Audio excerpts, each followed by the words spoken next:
Alright, so welcome back to Wingspan. For this video, we're going to be going over the fishing powers as well as the hunting powers for this video. Now, there are other birds in this game that also allow you to cache food on cards, but they do it differently. And so here's some more cards that we'll be going over here that also allow you to cache food on cards. So this Aniga here has a fishing power when it's activated. When it's activated, you'll roll all dice not in the bird feeder. If there are any fish, gain 1 and cache it on this card. To understand this card, we have 2 dice that are currently not sitting in the bird feeder.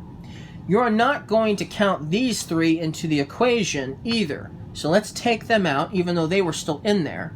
You're going to re-roll these 2, and I just like to take the ones that are sitting in there out and re-roll them with the bird feeder. So you'll re-roll these, and if you happen to get any fish, which I did not, you would get to gain 1 of them and cache it on this card. But there weren't any fish. But if there was a fish that was rolled in the process, you'd get to put a food card on the Aniga. It's not an easy ability to activate, of course, but that doesn't mean it's not impossible. And if you're lucky enough to do this ability, get to do this ability when there's only like 1 dice sitting in the tray, well, they say 4 dice are better than 2, so that's something to note.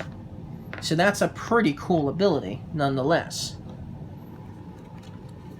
And so the Aniga is not the only one with that ability. This one has it. So does this Ibis. And so does this one. And so does this one. And so does this one. Alright, and this one is basically the same as that one, except instead of fish, it's gotta be a rodent that is rolled into becoming a rodent. So the burrowing owl here, it's rodents instead of fish. And this one is the same ability, but it's gotta be a rodent. Rodent. This one's a rodent too. So is this one. So is this one. So is this one. Okay, and that's it for those birds with the fishing or hunting ability with that particular way of doing things. Obviously, the ones that are doing the rodents are all hunting abilities that they have, but then the ones that are fish are fishing abilities. So, let's see here. We're not going to count the hunting ones into the scenario here, but the ones with the fishing ability is 1, 2, 3, 4, 5, looks like there's 7 altogether. 3, 4, 5, 6, 6. So there's 6 birds with the fishing ability in this stack, and I think that's all of them, unless I'm missing one. So, that's all of the birds with that ability. Now, these birds that we already went over, they have the hunting ability, but their hunting ability is different from these hunting abilities in this stack. So let's go over how these work. And we won't be needing the dice tower for this one. Okay, so here we have the Great Horned Owl. With this one, you're going to look at a bird card from the deck. If it's 100 centimeters or less, you'll tuck it behind this bird. If not, you'll discard it. So this one is a pretty good one to get because it does include a ton of birds into the equation.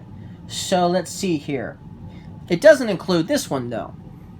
This one has 132 centimeters, so if this was the card that was revealed, it would get discarded, and it wouldn't have been able to obviously prey upon this bird because its wingspan is too long.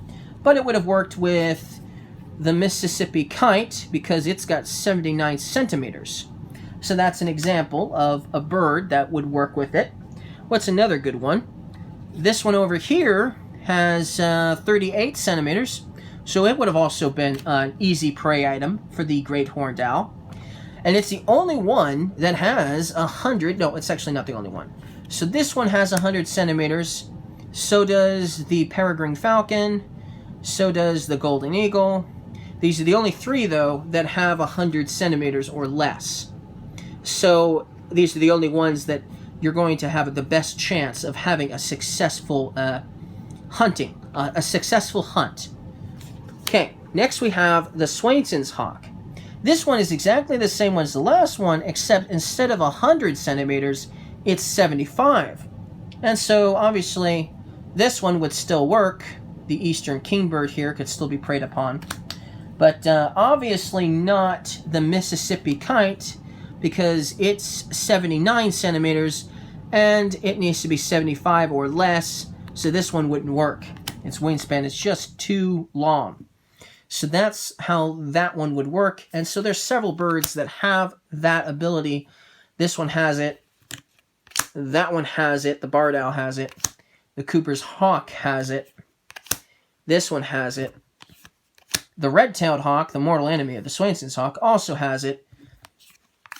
And that's it for those. And then this is the only one that is 50 centimeters instead of 75. It has the same ability as all the others, but it's even harder to have a successful hunt because it has to be under 50 centimeters or less.